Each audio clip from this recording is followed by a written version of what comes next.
Hi అండి, welcome to Swapna's food corner. ఈరోజు మన రెసిపీ మెంతికూర పకోడీ. దీనికోసం మనం ఫ్రెష్గా ఉన్న మెంతికూరని ఆకులుగా తీసుకోవాలి. దానిని బాగా కడిగి చిన్నగా తరిగి ఒక 2 కప్స్ వరకు తీసుకుంటున్నాను. దీనిలోనికి ఒక 1 మీడియం సైజ్ ఆనియన్ని కట్ చేసిన ఆనియన్ని వేస్తున్నాను.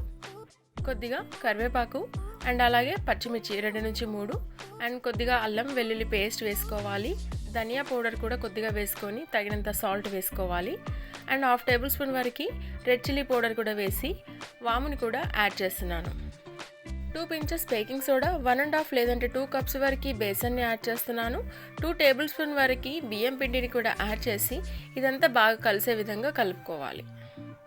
ఈ విధంగా కలిపిన తర్వాత దీనిలోనికి 2 లేదా 3 టేబుల్ స్పూన్ల వరకు వాటర్ యాడ్ చేసుకొని ఈ పిండిని బాగా కలుపుకోవాలి.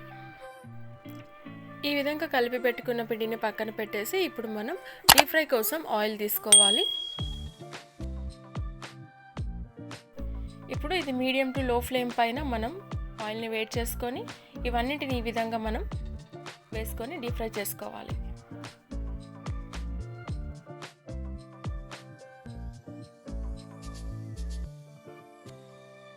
ఈ విధంగా 2 సైడ్స్ కూడా మనం ఫ్లిప్ చేసుకుంటూ నిదానంగా ఫ్రై చేసుకోవాలి. గోల్డెన్ బ్రౌన్ కలర్ వచ్చిన తర్వాత వీటిని మనం తీసుకున్నట్టయితే సరిపోతుంది.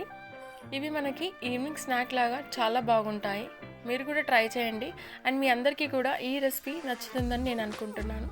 నచ్చినట్టయితే లైక్, షేర్, కామెంట్ చేయండి. సబ్స్క్రైబ్ చేయడం మాత్రం అసలు మర్చిపోకండి. Thank you friends.